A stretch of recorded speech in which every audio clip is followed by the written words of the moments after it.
이재명 대표는 검찰의 영장 청구에 대해서 강하게 반발을 했습니다.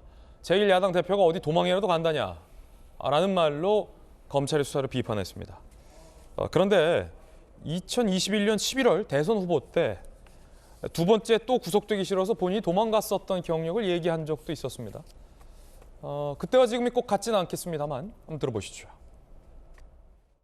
검찰에서 영장 청구 결정할 거라고 하는데 이런 검찰 수사 방식에 대해서 어떻게 보세요? 글쎄, 이해가 안 되네요. 제가 또 어디 도망간답니까? 공공병원 하나 만들자는데 왜 방해하냐. 그래가지고 억울해서 회의장에서 좀 목 놓아 울었는데 그게 이제 특수공무집행 방해라고 그래가지고 두 번째 구속되게 생겨 제가 도망을 갔었습니다. 물론 상황은 전혀 다릅니다. 일각에서는 그때도 도망갔으니 지금도 도망갈 수 있다라고 하지만 그건 와전시키는 이야기고 이재명 대표 스스로가 했던 발언 두 가지입니다.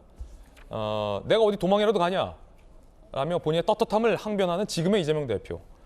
그리고 과거에 도망갔었던 이재명 대표의 전력 또한 또 다른 이재명 대표의 모습이었죠.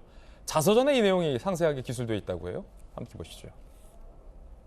2002년 검사 사칭 혐의로 고소된 당시 숨어야겠다는 생각에 강원도 향하던 중에 경찰에 검문 걸렸다. 준비해준 대로 동생의 인적사항을 불렀다. 이후 휴대전화 배터리를 제거했다.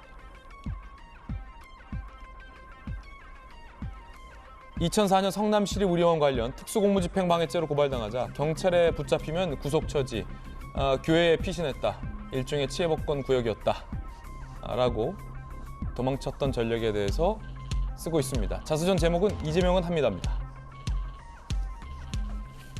정혁진 변호사님, 네네. 지난번 출연 때 도망갔던 전력이 있었다라고 해서 제가 그 부분은 확실하지 않는다라고 했는데 도망갔던 전력이 있네요.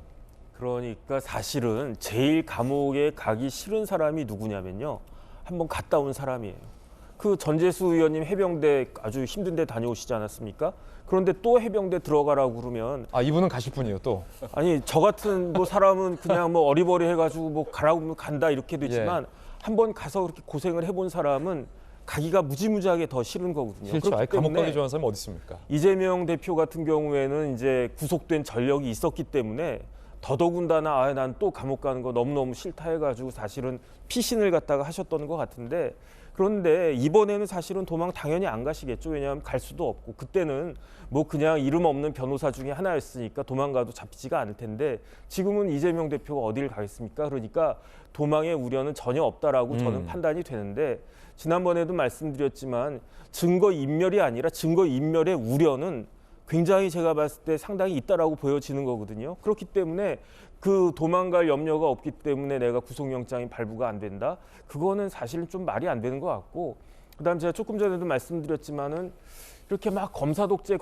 막 이렇게 그 말씀을 갖다가 하시는데 검사를 사칭한 적이 있는 분이 이렇게 검사 독재라는 말씀을 하시는 게 제가 봤을 땐 조금 납득이 되지 않는 그런 측면도 있습니다. 예전에는 또 사칭할 수 있죠. 그래 처벌 받았으니까, 그렇죠? 아니 그래도 어쨌든 안 된다. 제가 봤을 땐 좀 이해가 안 되는 그런 측면이 있다. 저는 생각이 듭니다.